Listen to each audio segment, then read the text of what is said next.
Hello, slow parenting family from across the globe. Welcome to another episode of our program, your program, the Slow Parenting Podcast on Nostalgia Media. My name is Richie Adewusi.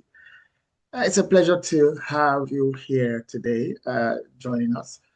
And it's still the same time every Wednesday every week, 2 p.m.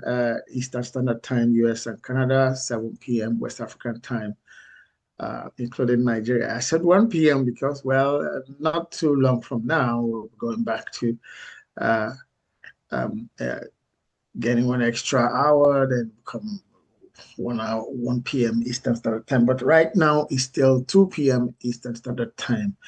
Yes, we're here with another, well, interesting episode edition of the podcast on um, parenting. And today we're going to be talking about something that's inevitable. As if there's anything in life that is not, uh, that when it can be described that way. There are not many things that you can say in life, or it's not inevitable.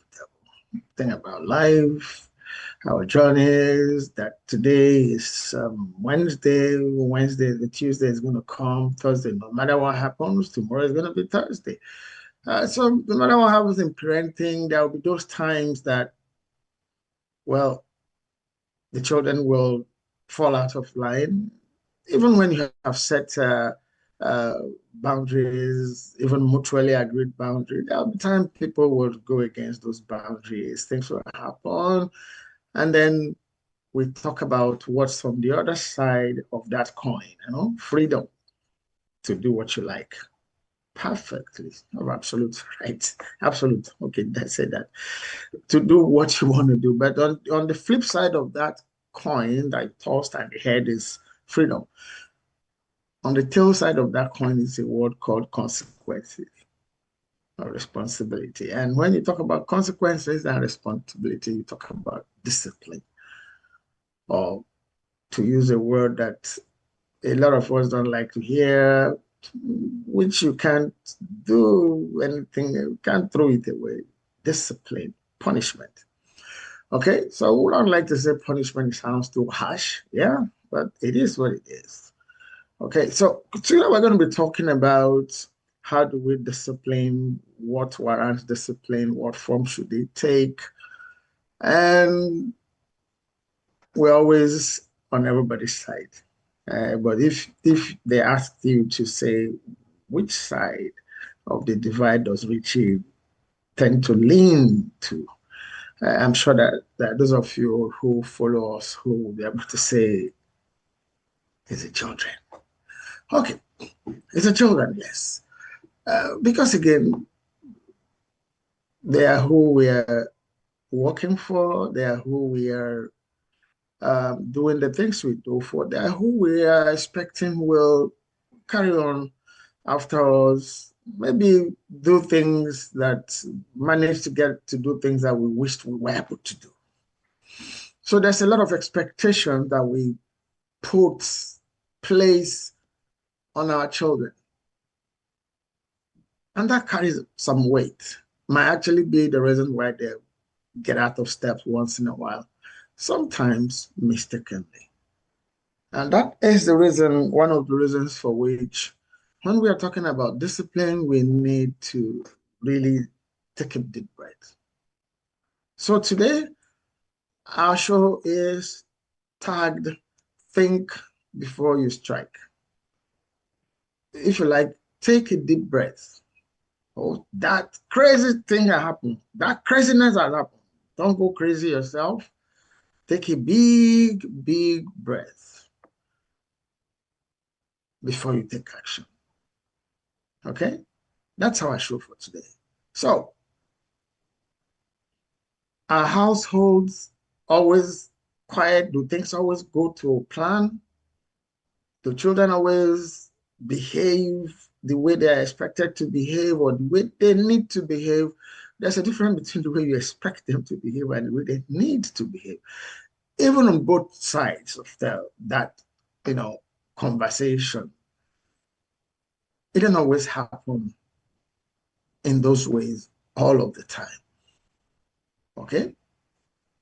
People, for one reason or the other, including our children, don't get it right all the time. Errors happen, human and otherwise. Outright rebellion happen. Okay? But when you interrogate some of the reasons for interrogate them, try to get to know the why uh, about some of those behaviors that you call maybe they're actually really rebellion. You find out that there are,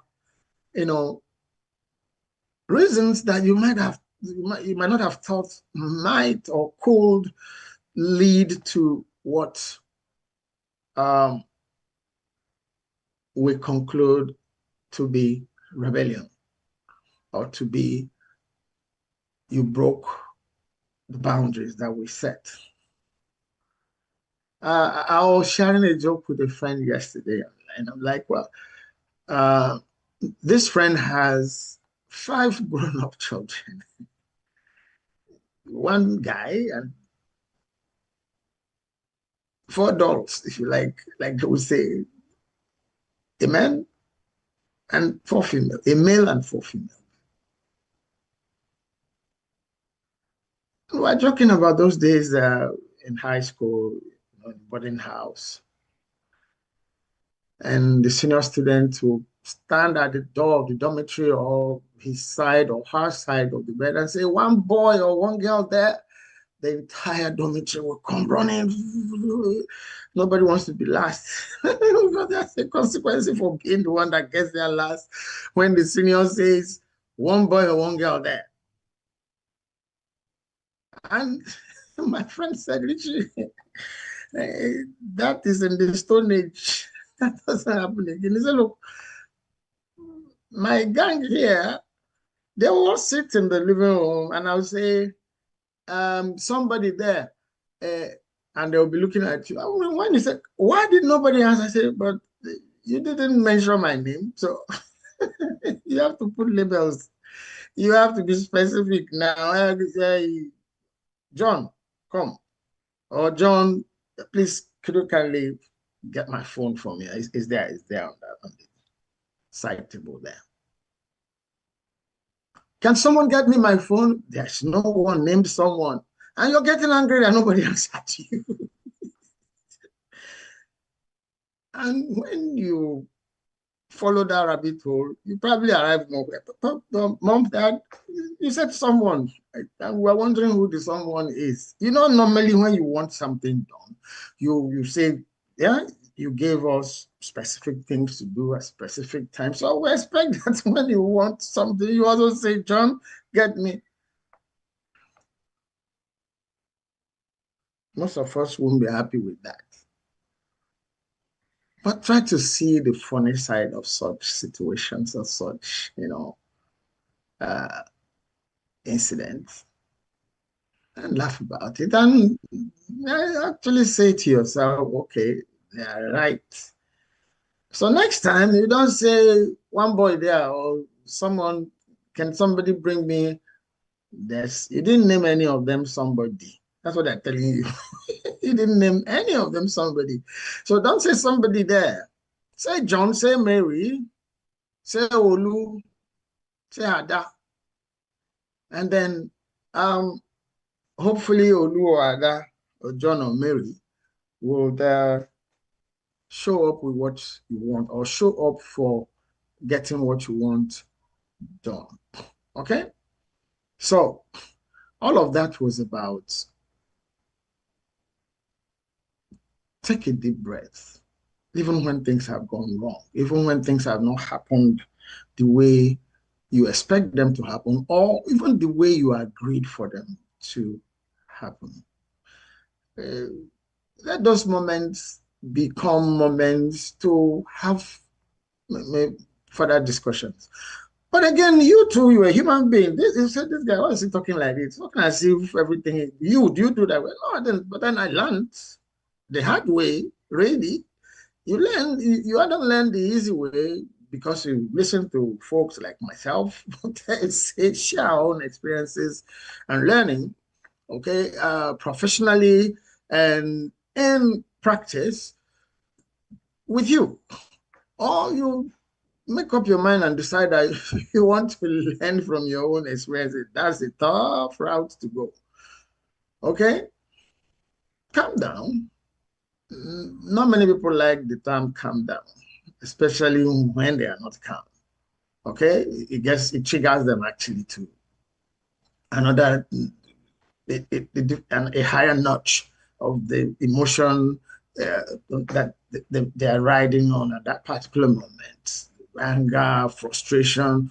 Okay, so don't get angry. Try not to, let me not say don't, try not to get angry. Try not to be frustrated.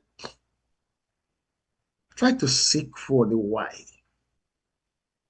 And let that search become, well, a research. Researchers employ questions. Whether you are talking about quantitative or qualitative, it's questions you got to use. And when you have the answers to the questions, you analyze with them. The analysis might not be possible. That process might not be possible at that time you're up. That's why we've said, calm down, walk away maybe, and then revisit the issue when you are in control of your emotions and you can deal with, well, some other responses that might further aggravate you. So we're not disputing that you are also human. Am I not a human being? You are. I'm their father, I'm their mother. Yes, of course you are. And they are your children, they are your daughters, they are your son. Yes. And if you have very naughty ones, like some of the ones that we have mentioned on this program previously, who will tell you, well, sorry, that, excuse me, can I say something? Yes. Uh, this is my father's house. Serious faced, not smiling, not clowning. Daddy, yeah, this is my father's house. All right, what has that got to do with anything? Daddy, well, it looks like you are not in your father's house. If you don't see the funny side of that, when such challenges come, it's going to be more challenging. But then there are such children. Yes, there are such children. You want them to be smart, right? Fine. You want them to be sharp. Fine. They are sharp, they are smart, and they are practicing their sharpness and their smartness. That wouldn't be a good time for you to, you know, um, blow up. That's no good time to blow up, really. But then you're a human. Sometimes you let off air, but try to do it outside. That's what we say. Take a break. Just take a deep breath. Walk away. When you're calm, uh, call for that conference to happen, and then you engage them. Find out why. When you hear the why, sometimes you might get to find out that you were really the one that needed to have looked at things differently from uh, the results that led to the conference being called. Okay? Be clear. Sometimes children break boundaries or those other things. There's something that are outright disobedience, rebellion. Yes, they happen. But some other times it might just be that the instructions were not clear enough. So when you are not seeking or setting out to discipline in a rage, in that spur of the moment of the incident happening, you'll be able to, take in the responses you get and analyze, and I'm like, oh wow, okay. Oh, okay, you mean you didn't understand what that was about? Yes, Daddy, I thought this is what I thought. That's why I did it this way. Oh, okay, that's not what I meant. Or that is not what is meant.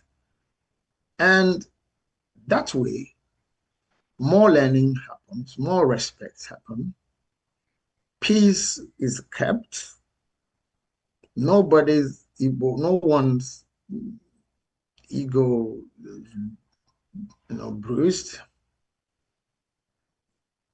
Everybody wins. Family bonding continues. But when the first step we take is, where's the king? Or go to the corner, put your hands up, kneel down, close your eyes, close your ears, block your nose. Well, if you do that, if that becomes a routine, the child might even, before you even say it, the child might go to the corner. He already knows it. He or she already knows this or her corner. Oh, mom is angry. I know the next thing. Go there. Come. Okay. Okay. You know what to do. You stay there. You've not achieved anything. The child gets numb to your training, your corrections. It just goes there. And just marking time to wait to the time you say, but mom, I'm not a baby anymore. I can't go to the corner. Then another level of confrontation happens because you didn't deal with the level one of it by letting the child take in the corrections that need to happen, even when things have gone wrong. It's just okay, go there, punishment. Okay. We have community members sending in the comments, views, questions. The first one here says, my child don't seem like, okay, my children don't seem to take correction seriously unless there is a punishment attached. What should I do? Let's replace the word punishment with discipline. Please, let's replace the word punishment with except disciplinary action is applied. And the disciplinary action, if you're a regular on this podcast, you might have heard us say, yes, set boundaries, agree on boundaries, agree on do's and don'ts, and also agree on consequences for not doing or doing what you should not do, for not doing what you ought to do, or for doing what you ought not to do. Those consequences are disciplinary actions. They are disciplinary measures. Everybody knows them, or they are set out. They are known. And we've said, attach what would make the child or the children also to have a sense of loss. Eh?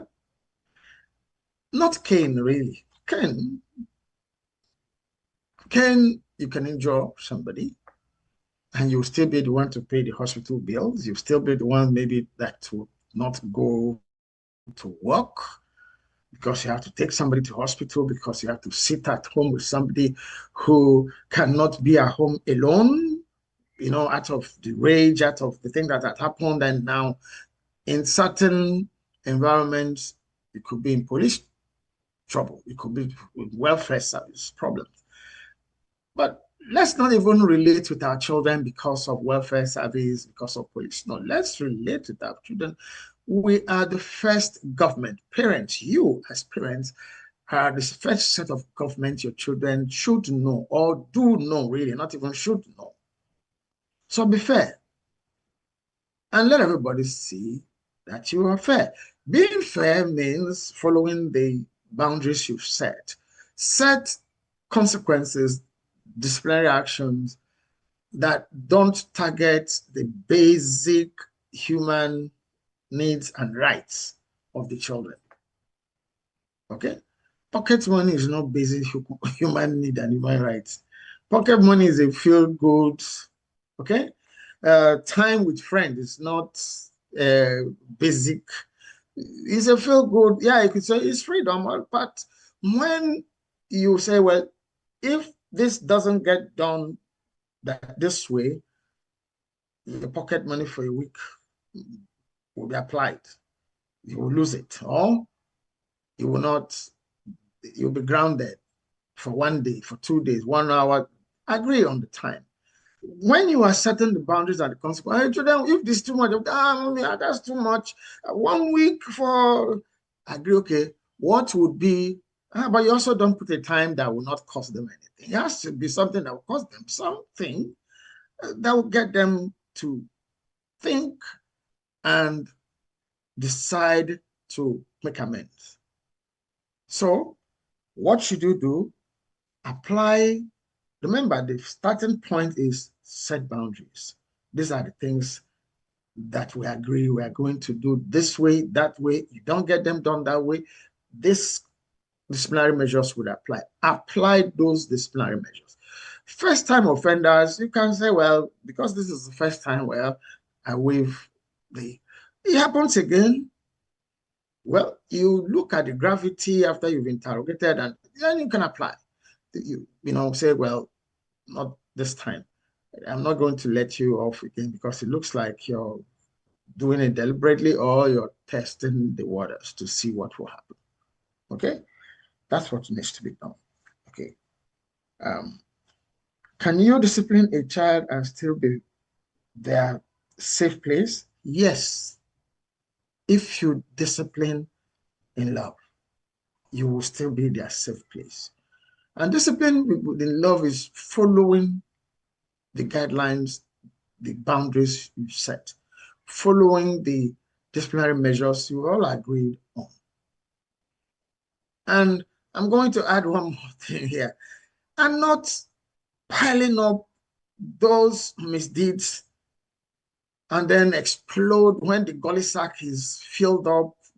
You can't hold it again, it explodes. Exploding then leads you to react impulsively, even outside of the boundaries that you've set, outside of the disciplinary measures that you set. So that's why we say, don't discipline your children in a rage. Try not to discipline your children in a rage. And don't pile up wrongdoings, okay? So on the day that you now decide to take action, there's a court session. All right. The other day, you did this, you did that, you did that, and now your cup is full. In, in the book, 7.5 Temptations Parents Face, I narrated a story about my mother, our mother. Maybe you're doing the dishes or just you're doing something and then you accidentally caused for one of her favorite china wares to embrace the floor, the concrete or the marble floor, and then separate into a million smattering pieces. And she would go, hey, my mama might not do anything that day. Most likely nothing will happen. Oh, what? The expression will be, the thing you sweep, nothing.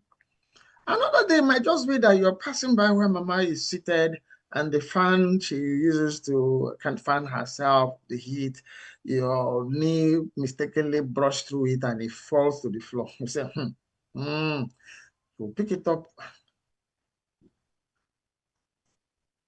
Remember, the china has broken, is gone.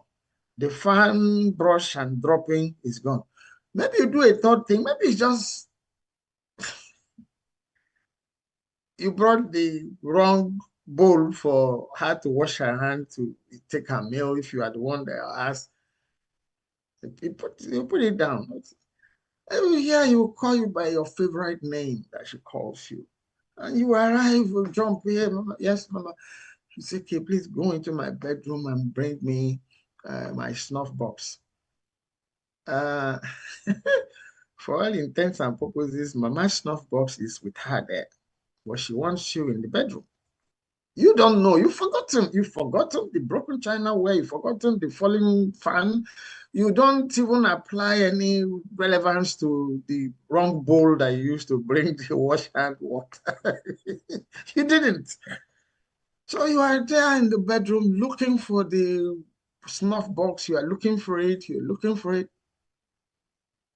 And what will reset your brain is when you now notice mama standing between you and the doorway.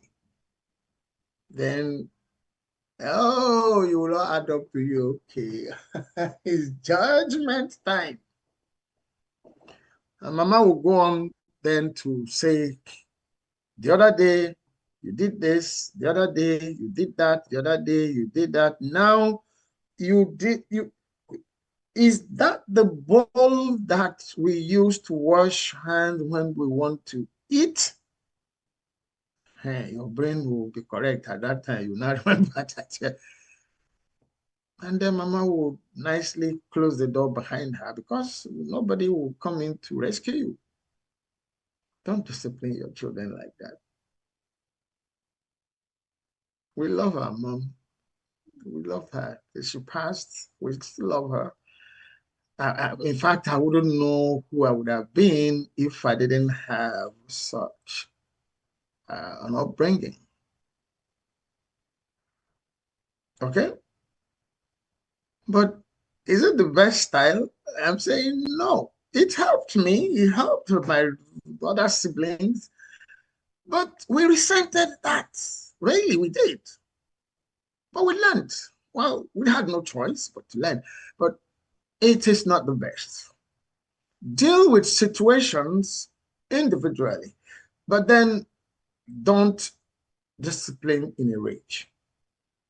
So dealing with situation individually, we say, okay, what's he saying? He said we should calm down. He said deal with situation individually don't mean at that spur of the moment. No. If it's just so something that you need to deal with at the spur of the moment and you are in control of your emotions, you can handle an interrogation and a discussion over the issue, go ahead. But if you feel you've been, you know, you're so much triggered that so many other things are going through, you feel like doing this or doing that, try to find a way to calm down. Not so much as let that go and another one happens and then when it is like 10, you know, no. The problem with those or that process is that the children might not even remember what you are talking about. They might not remember what you are disciplining them about. And they will see the issue of the bowl of, you know, the wrong choice of bowl for wash hand water as, why, how, what's it? Yes, resentments will grow. Rebellion might start. Okay? Let children be able to help them to be able to identify, to link disciplinary measures or actions to specific mistakes that can be easily identified within or amongst your agreed boundaries, do's and don'ts. Okay? So let's move on here. What do I do when my daughter keeps repeating the same mistake even after I've corrected it calmly multiple times? Something else might be behind it. Find out. Speak with her. Talk with your daughter. It might not be deliberate. I'm not a conspiracy theorist, but then, you know, these days everybody was like, oh, a therapist, you need to. Well, in this case, it might actually be true. It might actually be that you might need to seek for the intervention of a therapist, a behavioral therapist, a psychologist, maybe. You need to find out why. Sometimes it's not deliberate. It's not that, you know, that it's something they want to do. It happens maybe because of some other reasons. Some other reasons they're not in control of. I'm not making any excuses, but there are a lot of physiological and psychological things that could make individuals repeat certain actions that are not desirable. At the same time, if there's something that makes you do the right thing every time, so it stands to reason to know that in life, in nature, there would also be something that would tend to make an individual do the wrong things every time. So you need the intervention of an expert, a therapist at that point to get you understand what is happening and then get in terms of maybe the way to help that child to, apply the right actions, decisions, to get everybody a win-win situation. Okay. We'll take one more. There's still quite a few others. We'll take one more, then we'll go to our video for the day. Okay. Just one more. So here, how do I discipline my child when I know they are acting out because of stress or anxiety? You've already judged yourself. They're acting out of stress and anxiety. Deal with the thing causing the stress. Deal with the thing causing the anxiety. Address them. Discuss them with your children. That's not the point at which to begin to think about discipline. That's the time you need to, they're screaming help. You need to help at that point. If you've already identified that this is out of stress because of a certain thing that they're supposed to be doing, they maybe get frustrated about not doing, anxiety over certain things that are expected and not happened, it will be the time to talk about disappointments, delays, have those discussions, share your own experiences about such issues. That's not the time for talking discipline.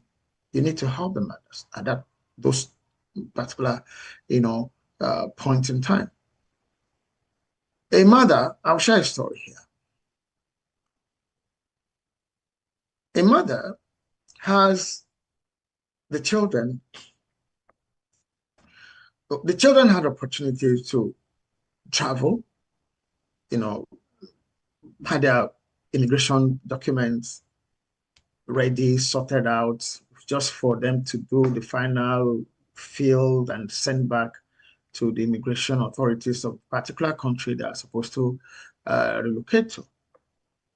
And for some reason, whatever reasons, that did not happen. The filing things got bungled up, and then those opportunities became stressed. And one of the children, the children involved in that situation were two, a male and a female. The male, over time, after one that was interested in still embarking on that relocation. That's a stressful and a stress-inducing scenario, and a scenario that will induce anxiety. Look, is this thing going to be still possible? When is it going to happen? What am I still doing here? Especially if the environment in which that child is in is not so conducive, especially if there's some other reasons for which he wants to go to the other place that they needed to relocate to. And we're talking about discipline here when I know my child is stressed, when I know my child has anxiety issues. And the mother knew what the situation happened, what the issues were, but now decided that that's the time to take the child, the young man, to a psychiatrist, not even a psychologist, to go and assess whether if the child is, mentally balanced. That's a further abuse. Okay, you know what has happened. You know why this person is frustrated and stressed. And then you are not going to ask somebody come and tell me, please check if we need to put this person on some drug for mental balance. No, you don't. That's not what you need at that time. You know what the issues are. Address them. Address them. If you could still remedy the issue of the relocation that we had been working on, focus on that. Let the child see that the child, no matter the age, let the child see that something is being done and vocalize what is being done. Engage, announce, discuss what is being done. Those would assuage those feelings of anxiety and stress instead of adding salt to insult of, okay, go and sit on the couch for a psychiatrist for them to see whether you have a mental health issue for which you will not go through treatment. No, you don't do that.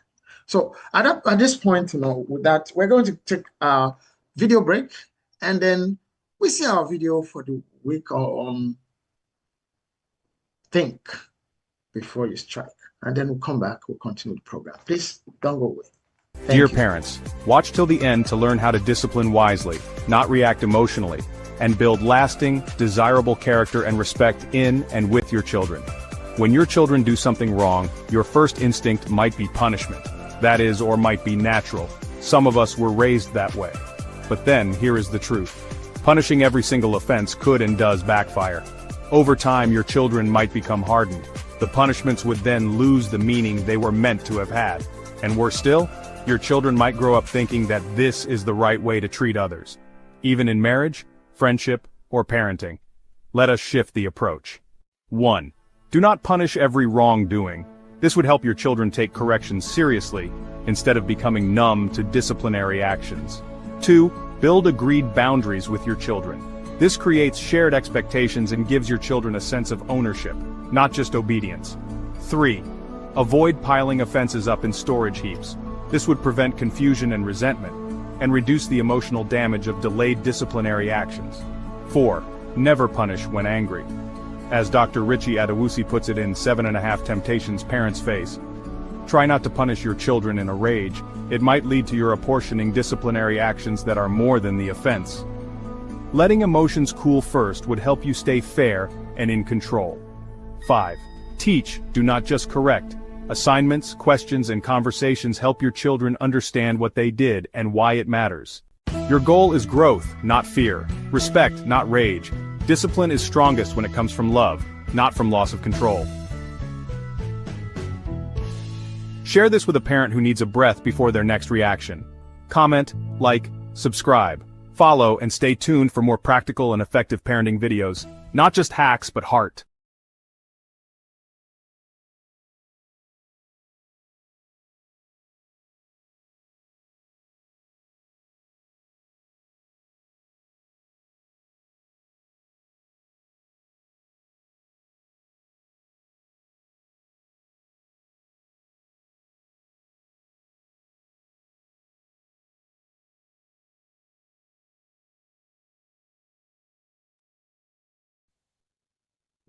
Hello, you're welcome.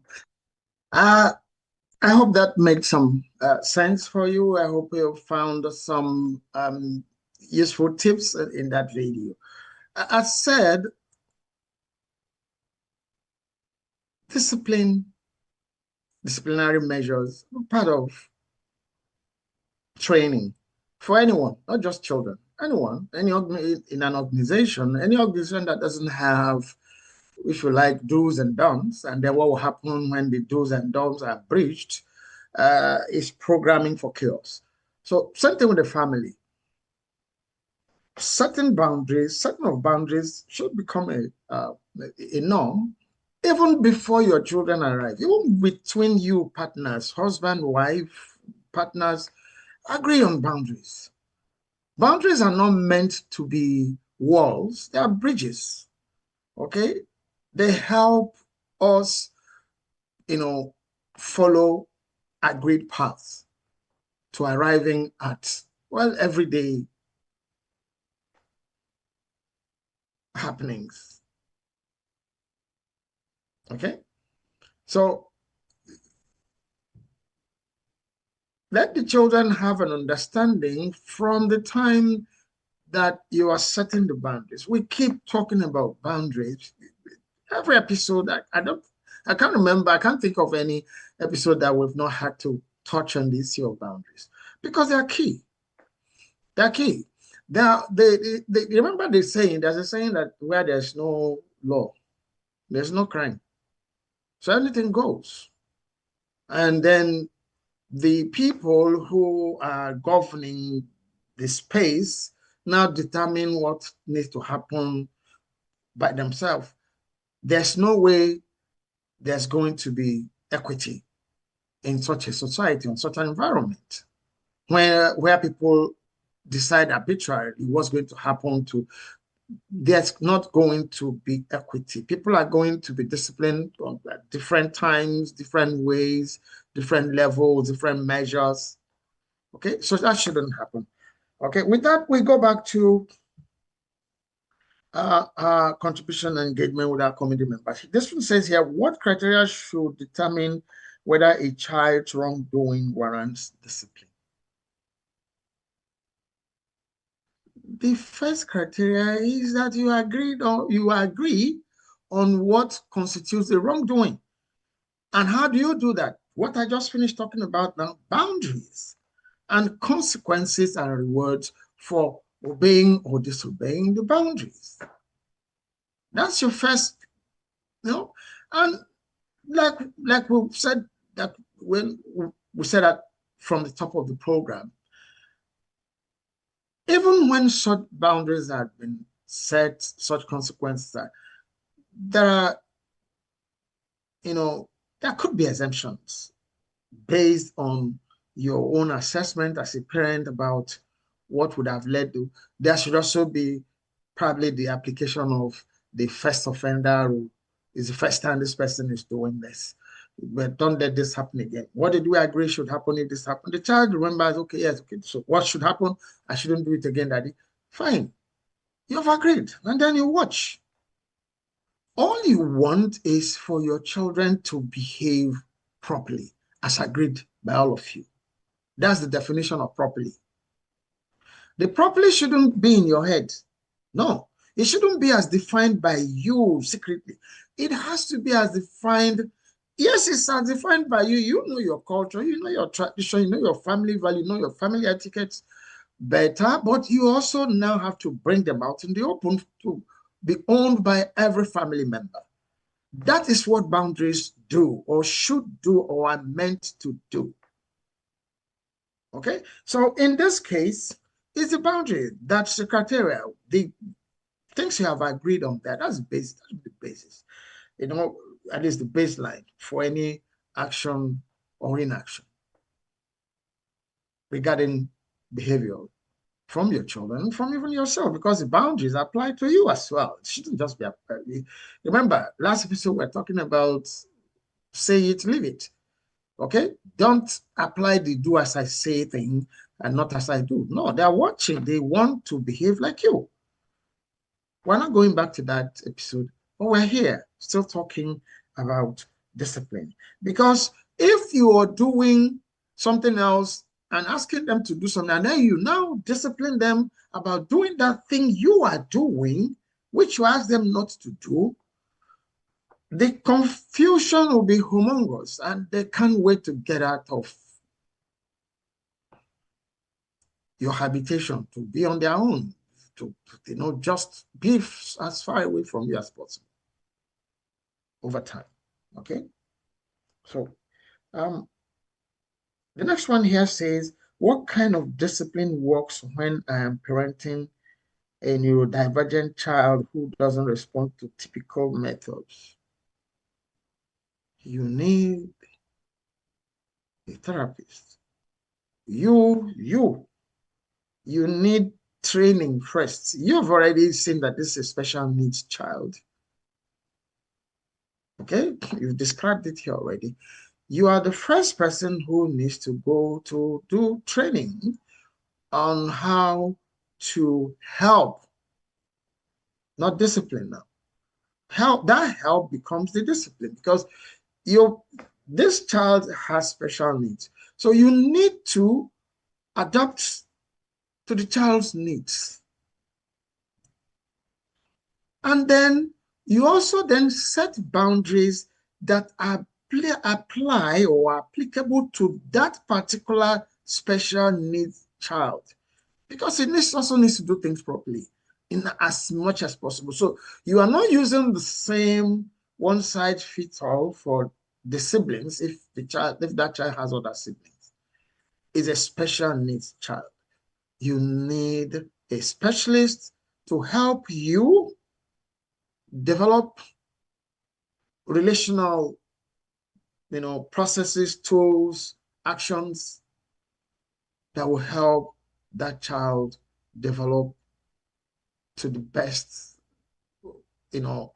level possible under the circumstances of that child's special needs situation. Okay? Yeah.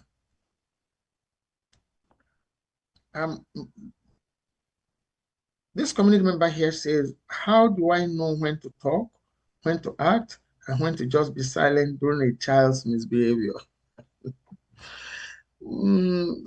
Well, in most cases, you are the one who's going to teach yourself that or those. First, know your child. Know your children. At different ages, they are doing different things for different reasons. Sometimes at their toddler periods, they are testing you to see what you do, to see how you will respond. So if you keep, the child is happy, he wants you to jump again, he will do it again. And you say, you do the same thing. It wants a repeat process. As far as that child is concerned, maybe his play is happening. Okay, then you get serious. Okay, this is not a joke. This is no longer a play. John, this is not a joke. It's not a drill. Don't do this way again. If you do it this way again, mommy will do this, daddy will do this, or this will happen. Do you want this to happen? John will say, no. Good. If you don't want that to happen, don't do this again. You're serious with it. Okay? So you can't do away with interrogating, discussing to know what would have generated the misdeed, especially if it's recurrent. You need to interrogate. You need to engage the child or the children,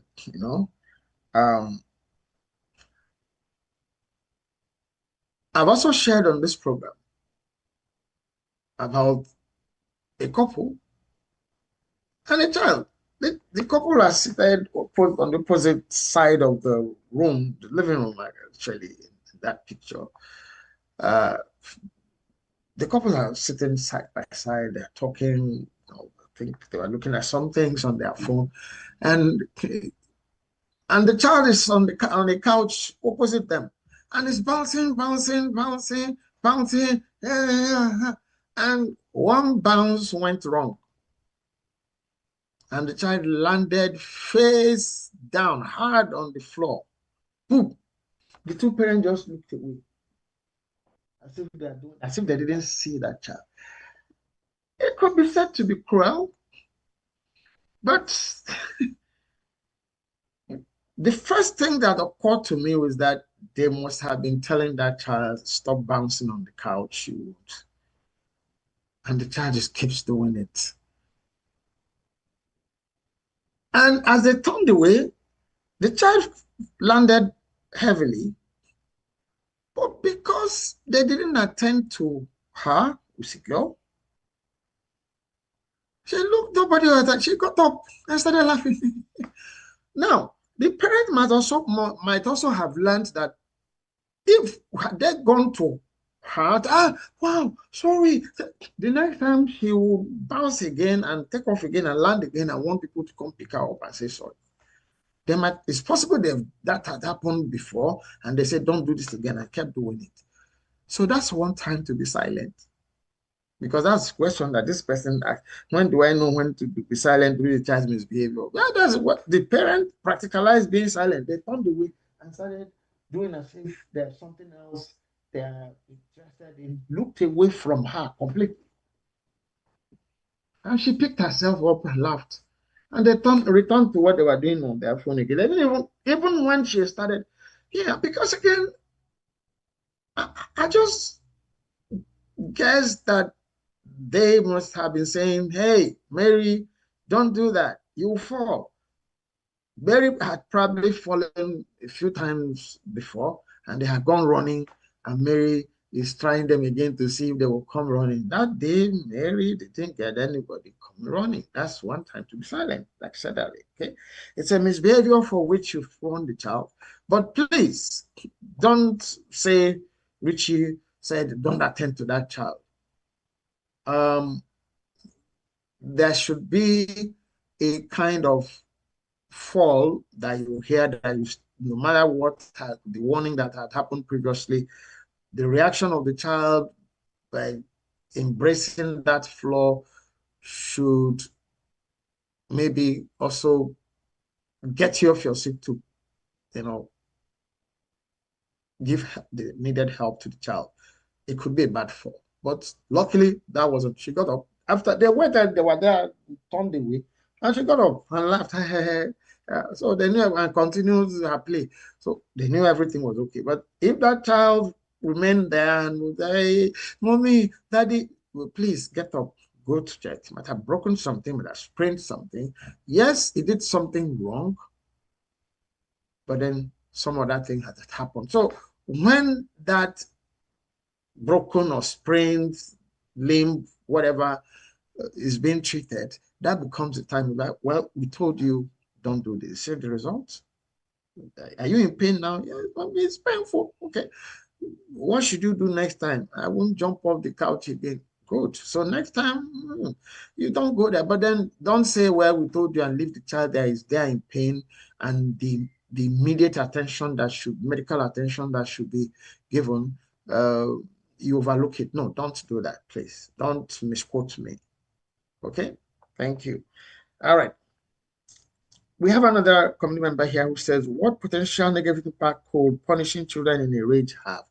The first one is you could apply, if you like, a disciplinary measure that is more than the misbehavior that you are trying to correct.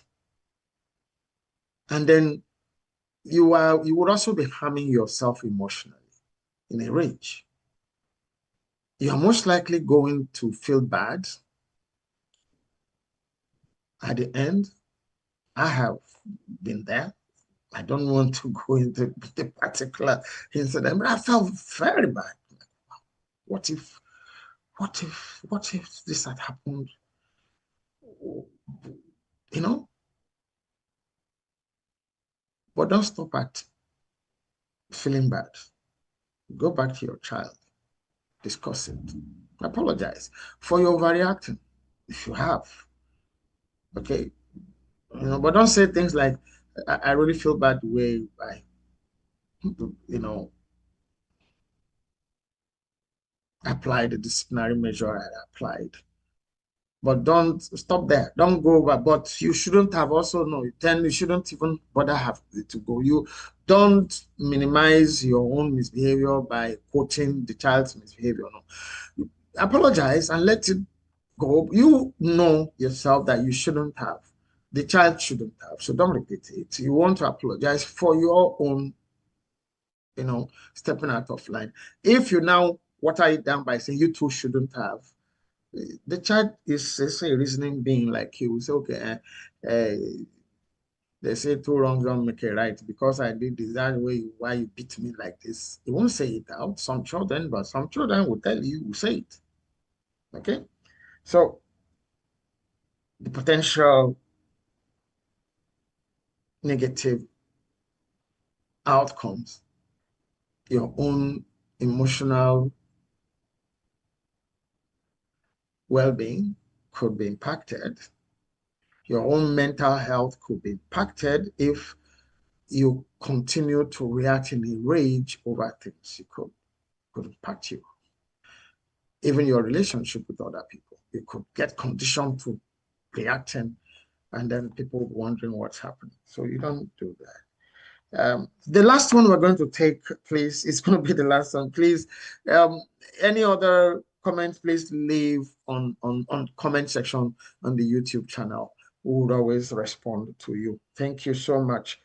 What role should older siblings play in disciplining the younger children in the family? Do they carry out disciplinary, I suppose, I think this person probably wants to say disciplinary measures themselves, or leave it all to their parents? Everything should be spelled out in your boundaries and consequences, and who does what and who should respond to what. Why would you be disciplining somebody for doing something that you could fall foul of doing? The child will be waiting for her. When I did this, this is what you did. Let me see you do it. Okay, I'm going to give you 6 strokes of the cane. They'll be happy you to count 1. You don't know why they are saying 1. They are remembering what you did to them on their own. Oh, yeah, your hand. 2. You'll be boiling. I mean, the elder sibling who they are counting the thing for. 3. I mean, what's wrong? Why is it? It's remembering what you. So you too can do something wrong, so they can cane you. So don't engage. Try not to, let them do the talking. Let them report. Let them draw attention to the wrongdoing. Don't, because some of the things we have said here now, don't, discipline in a rage. Don't. The other one will be, you've done this and you've done this, and this is what we agreed. Oh yeah, Cain. They might not be able to apply the other emotional, intelligent measures or processes that we have advocated for on this program. So that is our show for today and the Slow Parenting Podcast on Nostalgia Media. We still appeal to you, please, if you haven't subscribed to our show, help us, support us to grow, and engage, comment, send your own comments.